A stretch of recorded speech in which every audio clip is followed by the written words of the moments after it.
Mal-mejda tad-diskussjoni wassalt pożizzjoni fl-interess tal-poplu Malti u Awċi. Kien dan il-messaġġ li għadda il-Prim Ministru Robert Abela f'kummenti mal-medja fit-tmiem il-laqgħa ta' konsultazzjoni li kellu fi Vjenna dwar l-aġenda strateġika tal-Unjoni Ewropea għal 5 snin li ġejjin. Hawnhekk Dr. Abela ingħaqad ma' mexxejja minn grupp ta' pajjiżi Ewropej oħrajn f'inizjattiva tal-President tal-Kunsill Ewropew Charles Michel. F'kummenti mal-medja fit-tmiem din il-laqgħa l-Prim Ministru Robert Abela tenna li l-aktar tema diskussa kienet dik tal-migrazzjoni. Ma kienx antiċipat li das-suġġett se jkun sma l-parti kbira tad-diskussjoni hemmhekk ġara, u hemmhekk naturalment il-pajjiżna kellu ħafna xi jirrakkonta dwar l-isfidi li kellna tul is-snin, dwar il-mod kif ħdimna biex nippruvaw nilħqu kemm jista' jkun il-bilanċ daqstant importanti bejn li nsalvaw il-ħajjiet ħalli nipproteġu l-interess nazzjonali u l-interess tal-Awċin u l-Maltin. Ma kienet sfida żgħira, mi sfida żgħira llum il-ġurnata, tibqa' sfida li aħna ikollna ta' kuljum.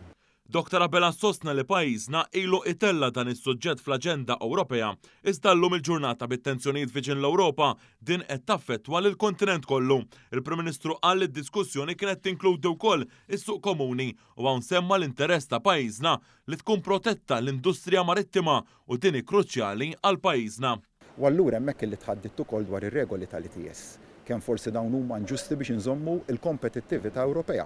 Tagħmel sens li qed nitilfu l-kompetittività Ewropea biex igawdu minnha portijiet fl-Afrika ta' fuq, dak huma d-domandi li ressaqt il-qudiem. Ċipru għamel l-istess domandi kif għamilt jiena wkoll.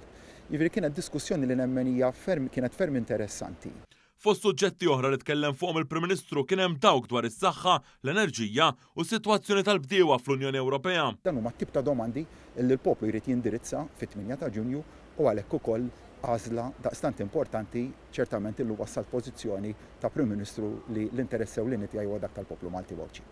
Il-laqgħat dwar din l-aġenda strateġika se jkomplu fis-summit informali tal-Kunsill Ewropew li se jsir il-ġimgħa d-dieħla fi Brussell u tkun konkluża fis-summit tal-Kunsill Ewropew ta' wara f'Ġunju li ġej. Hemmhekk tara l-importanza tal-parteċipazzjoni tal-popli b'mod ġenerali, jiġifieri dak id-deċiżjoni ta' 8 ta' Ġunju fejn il-popli diversi bil-vot tagħhom f'dik id-data tant importanti se jkunu letteralment qegħdin ifasslu il-5 snin li ġejjin ta' se tkun tfisser l-Unjoni Ewropea. Tkun Unjoni Ewropea tan-nies li tolqot il-prijoritajiet ewlenin tan-nies.